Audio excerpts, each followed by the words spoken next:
What is going on, guys? It's Reflex here, and optional bosses in Kingdom Hearts is a staple in the franchise, and that will be no exception in Kingdom Hearts 3. And while there is tons of bosses in numerous different games that could make an appearance, I narrowed it down into 5 potential optional bosses for Kingdom Hearts 3. Number 5, Ardyn. Now, Ardyn is from Final Fantasy 15, and while Final Fantasy 15 is a controversial title for the reason that many people disliked it, for the reason that it was unfinished from the start, and people just kind of gave up on it from there. But one thing that everyone can agree on is that Ardyn was a fantastic villain in the franchise, as well as just, Final Fantasy 15 in general.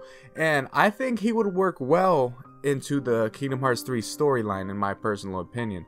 And the way I could see their boss fight going, and this is just from my head, is that one, they could throw a nod to King Regis and show his sword stuck in the ground, and on the hilt would be Ardyn's hat. Now, I don't know why it would be on the hilt, but I just think it'd be a cool way. Now, one thing is that maybe he'll warp strike to it or something, and then just appear, grab his hat, and do his normal thing, and have his awesome dialogue. And then what I see his first phase being is just, Ardyn using the King Regis sword, and basically that's it. But the second phase would be after you get him down, and probably I would say his desperation attempt to defeat you would be him using all 13 Royal Arms. Number 4, Ventus. Now, a lot of people are waiting just to see Ventus because, as you guys know, where he left off pretty much is he's been asleep, pretty much in a comatose state in the chamber of Castle Oblivion. Now, what I think is that maybe Sora and the gang can make their way to Castle Oblivion and awaken Ventus. Now, while awakened, he might not be sure exactly where he's at. Now, he might mistake Sora for Vanitas, and honestly, that would be hilarious, but also awesome. And I think the battle could go pretty cool, in my opinion. But also, I think how it would go is after the battle, he'd still have his, his armor and everything, and then he would just join you for the final fight against Xehanort. That's how I think it would be, and honestly, I do believe that that would be an awesome potential boss fight.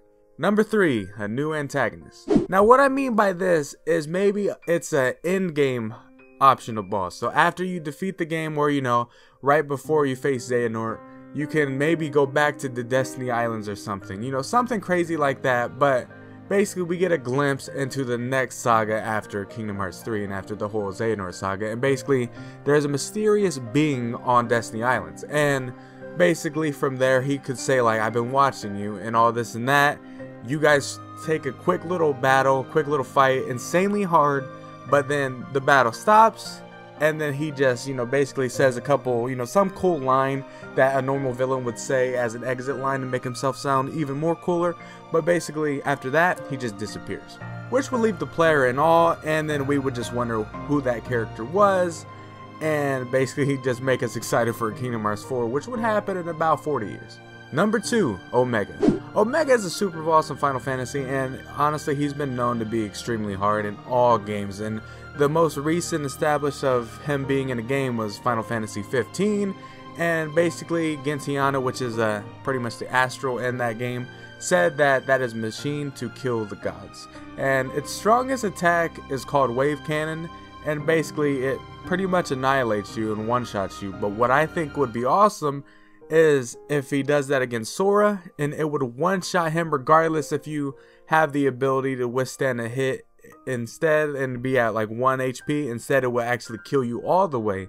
And I think that would be completely awesome in my personal opinion, because Omega is a pretty cool boss in Final Fantasy, and I think it'd just be kind of awesome to be actually in, Kingdom Hearts 3. I don't know exactly how they would fit him in, but regardless, people are a sucker for very hard bosses, and Omega is no exception. He's extremely hard, as well as he's a big gigantic robot, which has barely any weaknesses, so I think that'd be just awesome to see. Number 1, Sephiroth. Now, you guys probably weren't surprised. Now, we are not sure if Sephiroth is going to make an appearance in Kingdom Hearts 3 for the reason that Tetsuya Nomura basically stated that his boss fight has kind of gotten redundant, and he wasn't sure if Kingdom Hearts fans really wanted to see him again in the 3rd game. But in reality, I want to see him. I want to see him in the 3rd game for the reason that you can't leave me on this cliffhanger where basically Cloud and Sephiroth fight and then they get put into this different dimension out of nowhere and just disappear. So instead, I want to see the trilogy. I want to see some Advent Children type stuff where You know, basically we're seeing Cloud and Sephiroth go an all-out battle for at least like a good 10-minute cutscene, and then Cloud needs our help, so we step in, and we're pretty much at the final to like the trilogy fight to finally defeat Sephiroth. And basically he's at like just a different phase. Like, think of the last phase of all the Kingdom Hearts fights. Just think of Sephiroth's final phase. Well, just picture that, but that's how the battle actually starts, and then it gets harder from there. More health, more everything. I think it would be awesome and a great way to cap off this just reoccurring optional boss as well as the trilogy, just to see,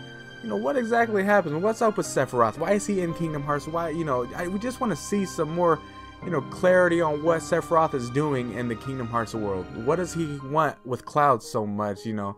Now, we kind of know what he wants with Cloud in Final Fantasy terms, but I still want to know what he wants with Cloud in Kingdom Hearts terms. So, well, let me know what you guys think. What is a potential boss you would like to see in Kingdom Hearts 3? And do you agree with my list? Is there someone that you think shouldn't be on here? I know some people might say Omega and Ardyn if you're not a fan of Final Fantasy, or you might think that Ventus being a optional boss makes no sense, but I don't know. That's why I want your guys' opinions. But if you guys do agree with me, let me know that as well. But if you guys did enjoy today's video, leave a like, subscribe, and you guys in the drill. I will see you guys later.